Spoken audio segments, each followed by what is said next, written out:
ಊರಿಗೆ ಉಪಕಾರ ಮಾಡುವ ಮಹಾಭಾರತದ ಕರ್ಣನ ಗುಣ ಧನುರಾಶಿಯವರದ್ದು. ಆದರೆ ವಿಪರ್ಯಾಸ ನೋಡಿ, ಇವರು ಕಷ್ಟದಲ್ಲಿದ್ದಾಗ ಇವರ ಸ್ವಂತ ನೆರಳು ಕೂಡ ಸಾಥ್ಕೊಡಲ್ಲ. ನಂಬಿದವರಿಂದಲೇ ಪದೇ ಪದೇ ಮೋಸ ಹೋಗುವ ಈ ರಾಶಿಯವರ ಹಣೆಬರಹ ಹೀಗೇಕೆ? ಜಗತ್ತಿನಲ್ಲಿ ಅತಿ ಹೆಚ್ಚು ತಪ್ಪು ತಿಳುವಳಿಕೆಗೆ ಒಳಗಾಗುವ ರಾಶಿ ಎಂದರೆ ಅದು ಧನುರಾಶಿ. ಇವರ ಮನಸ್ಸು ಬೆಣ್ಣೆಯಂತಿದ್ದರೂ ಇವರ ಮಾತು ಕೆಲವರಿಗೆ ಕತ್ತಿಯಂತೆ ಭಾಸವಾಗುತ್ತದೆ. ಜಗತ್ತಿಗೆಲ್ಲ ಸಾಂತ್ವನ ಹೇಳುವ ಧನುರಾಶಿಯವರು ತಾವೇ ಮೂಲೆಯಲ್ಲಿ ಕುಳಿತೊಳುತ್ತಾರೆ. ಅಂದರೆ ನೀವು ನಂಬುತ್ತೀರಾ? ಹೌದು, ಇದು ಧನು ರಾಶಿಯವರ ಕಟು ಸತ್ಯ. ಇವರ ಜೀವನದಲ್ಲಿ ಒಳ್ಳೆಯತನವೇ ಇವರಿಗೆ ಶಾಪವಾಯಿತೆ. ಇವರ ಕಷ್ಟಗಳಿಗೆ ಮುಕ್ತಿ ಯಾವಾಗ? ಈ ವಿಡಿಯೋದಲ್ಲಿ ಧನು ರಾಶಿಯವರ ಬದುಕಿನ ಅಸಲಿ ಕಥೆಯನ್ನು ನೋಡೋಣ. ವಿಡಿಯೋ ಕೊನೆವರೆಗೂ ನೋಡಿ. ಓಂ ಗುರುಭ್ಯೋ ನಮಃ ಎಂದು ಕಾಮೆಂಟ್ ಮಾಡಿ. ನಮಸ್ಕಾರ ಸ್ನೇಹಿತರೆ. ಜ್ಯೋತಿಷ್ಯ ಶಾಸ್ತ್ರದಲ್ಲಿ ಧನು ರಾಶಿಯನ್ನು ದೈವಭಕ್ತರ ರಾಶಿ ಅಥವಾ ಜ್ಞಾನಿಗಳ ರಾಶಿ ಎಂದು ಕರೆಯುತ್ತಾರೆ. ಹೊರಗಿನ ಪ್ರಪಂಚಕ್ಕೆ ಧನುರಾಶಿಯವರು ಸದಾ ನಗುತ್ತಾ ಲವಲವಿಕೆಯಿಂದ ಇರುವಂತೆ ಕಾಣುತ್ತಾರೆ. ಇವರನ್ನು ನೋಡಿದವರು ಅಬ್ಬಾ, ಇವರಿಗೆ ಯಾವ ಚಿಂತೆಯೂ ಇಲ್ಲ, ಇವರೇ ಅದೃಷ್ಟವಂತರು ಎಂದುಕೊಳ್ಳುತ್ತಾರೆ. ಆದರೆ ಆ ನಗುವಿನ ಹಿಂದೆ ಎಷ್ಟು ನೋವು ಅಡಗಿದೆ, ಆ ಲವಲವಿಕೆಯ ಹಿಂದೆ ಎಷ್ಟು ಒಂಟಿತನವನ್ನ ಮುಚ್ಚಿಟ್ಟಿದ್ದಾರೆ ಎಂಬುದು ಕೇವಲ ಆ ಧನುರಾಶಿಯವರಿಗೆ ಮತ್ತು ದೇವರಿಗೆ ಮಾತ್ರ ಗೊತ್ತು. ದೀಪವು ಜಗತ್ತಿಗೆ ಬೆಳಕು ನೀಡುತ್ತದೆ, ಆದರೆ ದೀಪದ ಕೆಳಗೆ ಕತ್ತಲು ಇರುತ್ತದೆ ಎನ್ನುವ ಮಾತು ಈ ರಾಶಿಯವರಿಗೆ ಅಕ್ಷರಶಃ ಅನ್ವಯವಾಗುತ್ತದೆ.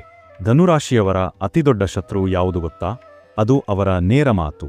ಇವರ ರಾಶ್ಯಾಧಿಪತಿ ಗುರು ಆಗಿರುವುದರಿಂದ ಇವರು ಸತ್ಯವನ್ನು ಪ್ರೀತಿಸುತ್ತಾರೆ. ಮನಸ್ಸಿನಲ್ಲಿ ಒಂದು, ಹೊರಗೆ ಒಂದು ಇಟ್ಟುಕೊಂಡು ನಾಟಕ ಮಾಡುವುದು ಇವರಿಗೆ ಬರೋದೇ ಇಲ್ಲ. ಇವರಿಗೆ ಅನಿಸಿದ್ದನ್ನು ನೇರವಾಗಿ ಮುಖಕ್ಕೆ ಹೊಡೆದ ಹಾಗೆ ಹೇಳಿಬಿಡುತ್ತಾರೆ. ಇವರ ಉದ್ದೇಶ ಕೆಟ್ಟದ್ದಾಗಿರುವುದಿಲ್ಲ, ಎದುರಿಗಿರುವವರು ತಿದ್ದಿಕೊಳ್ಳಲಿ ಎಂಬ ಕಾಳಜಿ ಇರುತ್ತದೆ.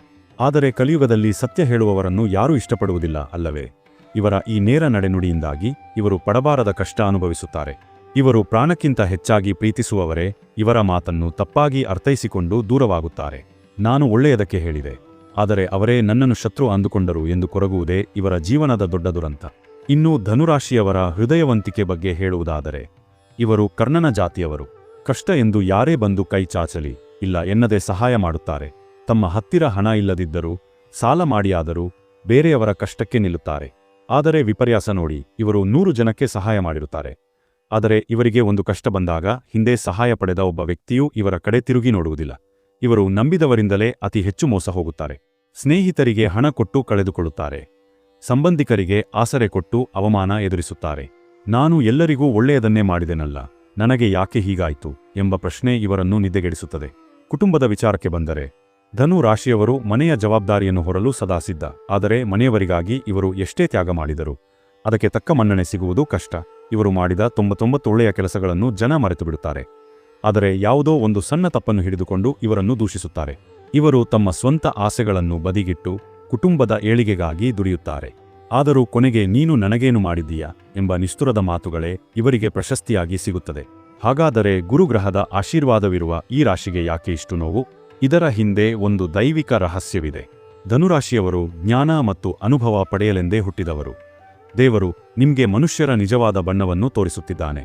ಯಾರು ನಿಮ್ಮವರು, ಯಾರೂ ಅಲ್ಲ ಎಂಬುದನ್ನು ಕಲಿಸುತ್ತಿದ್ದಾನೆ.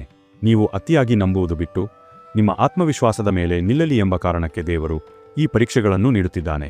ನೀವು ಬಂಗಾರವಿದ್ದಂತೆ, ಬಂಗಾರವು ಬೆಂಕಿಯಲ್ಲಿ ಸುಟ್ಟಗಲೇ ಶುದ್ಧವಾಗುವುದು ಮತ್ತು ಹೊಳೆಯುವುದು. ನಿಮ್ಮ ಜೀವನದ ಮೊದಲಾರ್ಧ ಭಾಗ ಕಷ್ಟಗಳಿಂದ ಕೂಡಿದ್ದರು ಅದು ನಿಮ್ಮನ್ನು ಒಬ್ಬ ಬಲಿಷ್ಠ ವ್ಯಕ್ತಿಯನ್ನಾಗಿ ರೂಪಿಸುತ್ತಿದೆ. ಧನು ರಾಶಿಯವರೇ, ಒಂದು ಮಾತು ನೆನಪಿಡಿ, ನಿಮ್ಮ ಒಳ್ಳೆಯತನವೇ ನಿಮ್ಮ ಶ್ರೀರಕ್ಷೆ. ಜಗತ್ತು ನಿಮಗೆ ಎಷ್ಟೇ ಮೋಸ ಮಾಡಲಿ, ಆ ದೈವಬಲ ನಿಮ್ಮ ಜೊತೆಗಿದೆ. ನೀವು ಬಿದ್ದಾಗಲೆಲ್ಲ ಯಾವುದೋ ಒಂದು ರೂಪದಲ್ಲಿ ದೇವರು ಬಂದು ನಿಮ್ಮ ಕೈ ಹಿಡಿಯುತ್ತಾನೆ. ಇಂದಿನಿಂದಲಾದರೂ ಒಂದು ಪಾಠ ಕಲಿಯಿರಿ. ಎಲ್ಲರನ್ನೂ ಅತಿಯಾಗಿ ನಂಬಬೇಡಿ, ನಿಮ್ಮ ಗುಟ್ಟುಗಳನ್ನು ಬಿಟ್ಟುಕೊಡಬೇಡಿ. ನಿಮ್ಮ ನೇರ ಮಾತನ್ನು ಅರ್ಥಮಾಡಿಕೊಳ್ಳುವ ಯೋಗ್ಯತೆ ಎಲ್ಲರಿಗೂ ಇರುವುದಿಲ್ಲ. ಹಾಗಾಗಿ ಮೌನವಾಗಿರುವುದನ್ನು ಕಲಿಯಿರಿ. ನಿಮ್ಮ ಜೀವನದ ಸುವರ್ಣಕಾಲ ಬಂದೇ ಬರುತ್ತದೆ.